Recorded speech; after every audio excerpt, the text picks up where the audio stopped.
padepokan ini ditutup karena pengobatannya ya penipuan. Saya mendirikan padepokan ada izinnya. Saya juga ada izin prakteknya, izin tempatnya.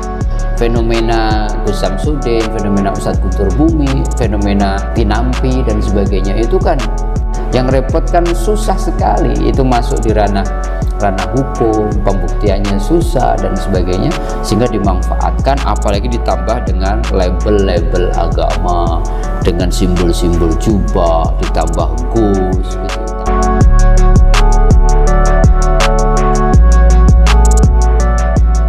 Assalamualaikum warahmatullahi wabarakatuh. Kita berjumpa kembali di channel Tauhid Cinta. Kali ini kita akan membahas yang sedang cukup viral, ya, tentang bagaimana seorang pesulap merah yang biasa menyebut dirinya pesulap merah, seorang magician gitu, membongkar praktik perdukunan lah, atau praktik-praktik pembohongan publik gitu, dengan melalui sulap, tapi dengan alibi bahwa ini adalah pengobatan dari Islam gitu ya, atau Tibun Nabawi. Nah, sebenarnya ada nggak sih ya dia melakukan misalkan pembersihan rumah karena ada gangguan makhluk halus dan lain sebagainya gitu, padahal kata si pesulap merah itu adalah trik-trik sulap biasa. Ya, orang didiagnosis sebagai ada gangguan makhluk halus, padahal itu adalah trik sulap gitu. Nah, saya akan membincangkan ini dengan Ustadz Mukhlisin Aziz. Beliau adalah pendiri di channel Tauhid Cinta ini dan juga dosen di Institut Ilmu Al-Quran atau IKI. Assalamualaikum Ustadz. Assalamualaikum warahmatullahi wabarakatuh. Udah nonton ya itunya? Panjang dialognya dengan Deddy Kobuzer. Kayaknya terus juga Mas Rifki lagi kena ya? ada masalah. Ada masalah? Iya, ada masalah. Ya. Kering dompet. Nah, itu Ustadz melihat kasus ini seperti apa sih? Pertama, memang fenomena ini kan fenomena gunung es ya Mas Rifki ya. Banyak orang yang, mohon maaf ya, memanfaatkan orang-orang yang mungkin benar-benar secara fisik dia sakit gitu ya. Kemudian tentunya orang pengen sembuh gitu ya.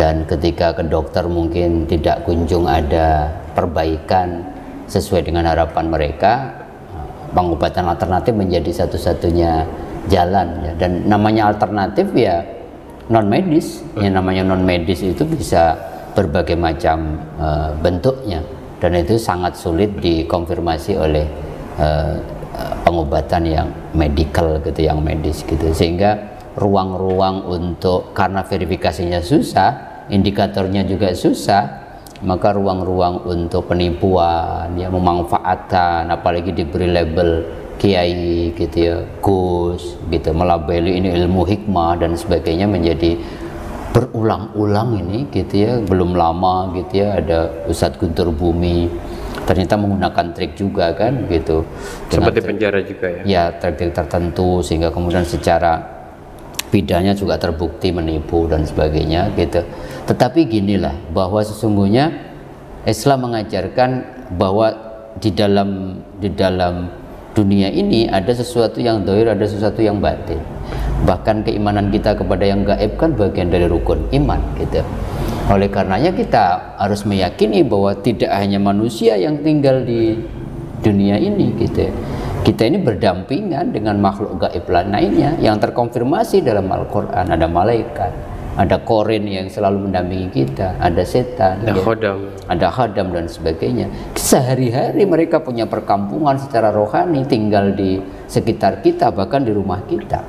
Pertanyaannya adalah, apakah kemudian manusia yang sesungguhnya punya potensi paling ahsanut takwim, paling hebat itu bisa terpengaruh oleh sesuatu yang sejatinya secara potensi lebih rendah atau tidak gitu. Maka disitulah kemudian muncullah penyakit-penyakit atau yang kemudian yang bersifat non fisik gitu. Di dalam Islam kan juga ada tradisi Tibun Nabawi ya, pengobatan ala Rasulullah gitu ya. Pengobatan yang memang menggunakan cara-cara yang telah dicontohkan oleh Kanjeng Nabi, dengan bacaan-bacaan tertentu ya, dengan Fatihah aja kan luar biasa. Rasulullah pernah mengobati orang tersengat kalajengking, hanya dibacain Fatihah, ditiupkan ke air, energinya luar biasa gitu.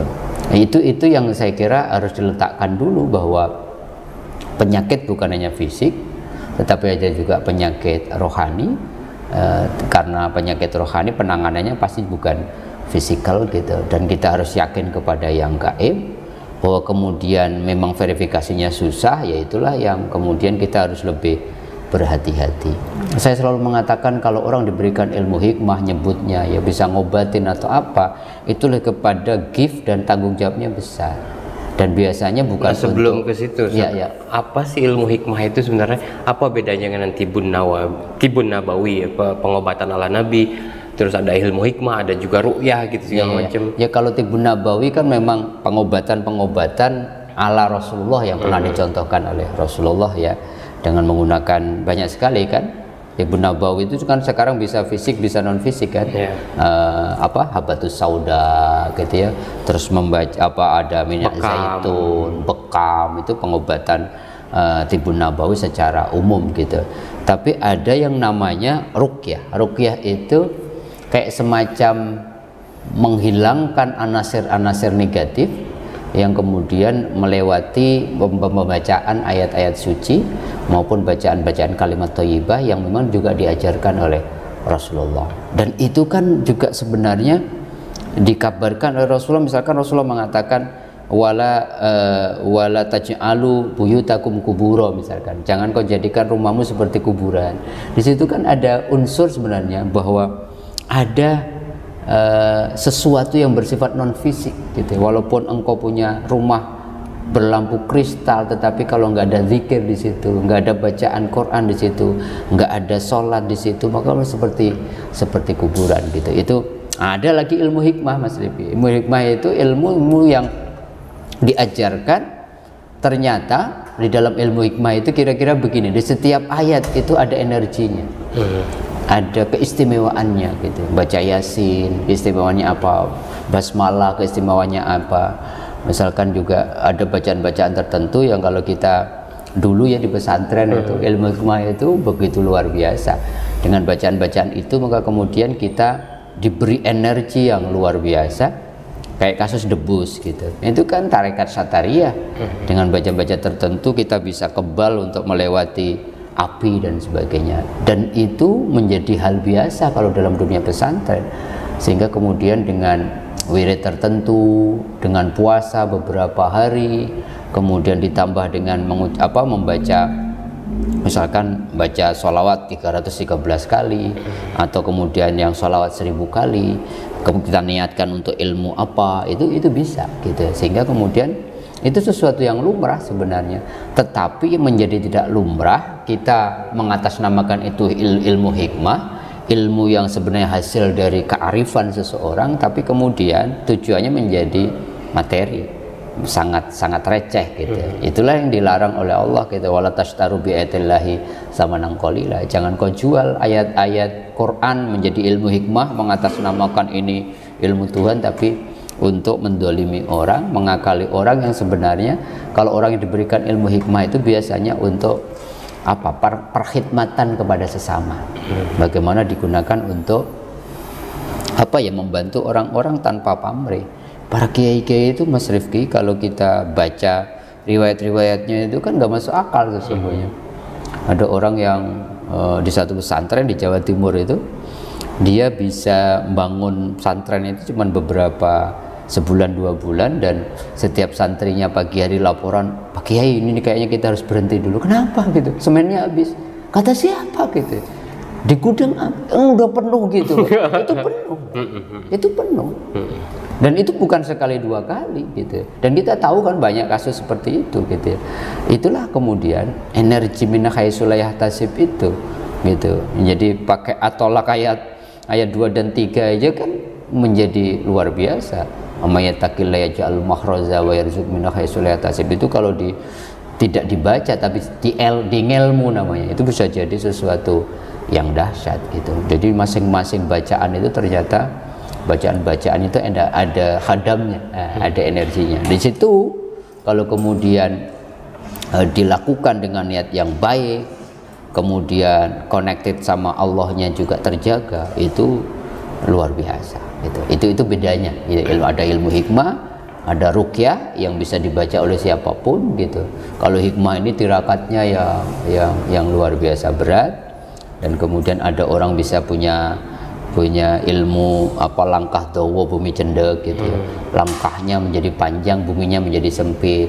Dia bisa tiba-tiba di Mekah gitu kan, itu ilmu-ilmu hikmah. Tapi hal-hal kayak itu kuncinya gini Mas Rifki, bukan untuk pamer, bukan untuk sesuatu yang komersial, bukan untuk sesuatu yang merugikan pihak lain, tapi untuk kemudian bayangin dulu kita ngelawan Meriam Belanda, lawan senjata otomatis canggih gitu, hanya dengan apa? Para kiai beruncing, dan itu ada hikmah, ada ilmu energi yang luar biasa di situ.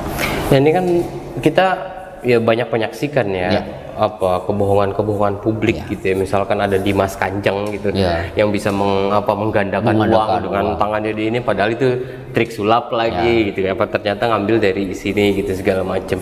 Ya Ustadz Guntur Bumi juga kan sempat itu, dan ya sekarang Gus Samsudin ini yang di Blitar gitu ya.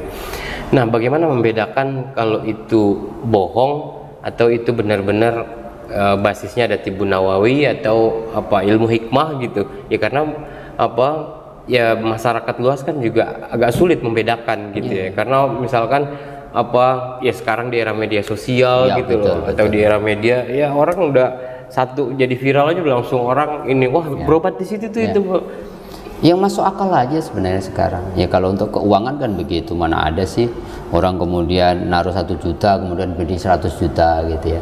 Hal-hal yang kadang-kadang kalau orang sudah berhadapan dengan kayak gitu itu kan akalnya mati sama orang-orangnya, kemudian belief sistemnya dihancurin dulu, sehingga iya bayangin itu ada seorang dokter yang sama Dimas Kanjeng itu kemudian percaya gitu. Karena apa? Belief system dia dalam konteks itu dia awam walaupun dokter dalam bidang yang lain. Dan itu yang saya kira apa yang mesti dilakukan ya edukasi kepada masyarakat, literasi dalam konteks keilmuan, dalam konteks pengobatan hal seperti itu, dan negara harus hadir gitu meregulasi itu. Sebab kalau enggak, fenomena Gus Samsudin, fenomena Ustadz Guntur Bumi, fenomena Tinampi dan sebagainya itu kan akan terus menjamur, karena masyarakat itu masyarakat yang sangat kental dengan tradisi-tradisi seperti itu. Yang repot kan susah sekali itu masuk di ranah hukum, pembuktiannya susah dan sebagainya, sehingga dimanfaatkan, apalagi ditambah dengan label-label agama, dengan simbol-simbol jubah, ditambah Gus gitu, tambah lagi sebutannya Nur Izzati atau apapun gitu. Sehingga kemudian ayolah gitu beragama itu ya pakai akal, tetapi jangan juga kita menolak, mereject atau mendelete atau menegasikan hal gaib. Memang ada, tetapi bukan untuk hal yang so far seperti itu, bukan untuk merugikan orang, mengambil hak orang, memanfaatkan orang yang lagi mencari ikhtiar untuk sembuh, tapi malah bukannya sembuh tapi kering gitu ya, uangnya karena habis dan sebagainya. Jadi sebenarnya sesederhana itu gitu. Cuman kan memang masyarakat kalau sudah percaya, tersugesti dengan itu, pengen kesembuhannya tinggi, kan melakukan apapun itu yang saya kira dimanfaatkan. Maka kemudian ya kita hanya bisa berpesan, ayo ilmu hikmah ini ilmu adiluhung, nggak sembarangan orang diberikan ini gitu. Para tinasih lah, para kekasih Allah, sehingga pasti punya tanggung jawab untuk merahmati, menjaga ekosistem keseimbangan alam, bukan untuk sesuatu yang merusak gitu. Di situ aja. Kalau sudah gini sederhana lah Mas Rifki, ya memang kewajaran orang bertarif, tapi kalau sudah ditentukan kemudian ada VIP-nya, itu udah pasti, udah bisa dipastikan. Orang bisa ngantri 3 bulan kemudian, tapi bisa datang kalau bayar tertentu. Itu sudah komersialisasi. Ilmu hikmah itu bukan untuk dikomersialkan kalau memang betul-betul ilmu hikmah. Ya kalau kita berobat ke dokter kan mereka ada license, ada izin untuk praktek segala macam. Kalau ini kan benar-benar nggak ada, mereka nggak punya lisensi, dia dokter terus nggak punya izin praktek segala macam gitu. Tapi ya ya masyarakat juga ketika misalkan kalau dokter kan ada malpraktek dan bisa dipidanakan gitu. Kalau ini kan juga walaupun sekarang kalau nggak salah tuh sudah mulai tuh kalau ada praktek-praktek kayak ada rancangan undang-undang masuk ke santet, perdukunan atau apa kan sudah mulai masuk ke ranah, dan itu pun kan pembuktiannya pembuktian kalau hukum kan pembuktiannya itu yang susah, belum ada nanti korban harus melaporkan. Biasanya kan malu orang udah begitu, dan itu dimanfaatkan oleh beberapa orang yang tidak bertanggung jawab, oknum-oknum lah, apalagi mengatasnamakan agama, bukan tokoh agama menurut saya, oknum saja yang mengatasnamakan agama, sehingga orang biasanya kalau sudah di hadapan agama itu tunduk, padahal itu bukan agama secara ideal, bukan agama secara hakiki, mengatasnamakan aja dengan sebutan-sebutan yang susah, itu nyebutnya aja susah, apalagi itu ngerti maknanya kan gitu. Oke, terima kasih Ustadz. Ya semoga ya kita bisa beragama dengan akal sehat ya. Ya dan kita bisa memilih mana, ya semoga Allah memberikan petunjuk kepada kita gitu bahwa ya pengobatan yang baik gitu. Dan ya kadang-kadang kan juga jodoh-jodohan ya. Betul. Kayak gitu-gitu. Ya semoga bagi yang sedang sakit ya Allah memberikan kesehatan, dan semoga mereka yang sedang kesusahan Allah mudahkan segalanya, karena berangkat dari karena sakit, karena kesusahan itu yang men-trigger mereka untuk melakukan apapun gitu ya. Ya semoga kita semua mendapat berkah dari Allah dan rahmatnya, amin ya rabbal alamin. Terima kasih atas partisipasinya, mohon maaf atas kekurangan, wabillahi taufiq wal hidayah. Wassalamualaikum warahmatullahi wabarakatuh.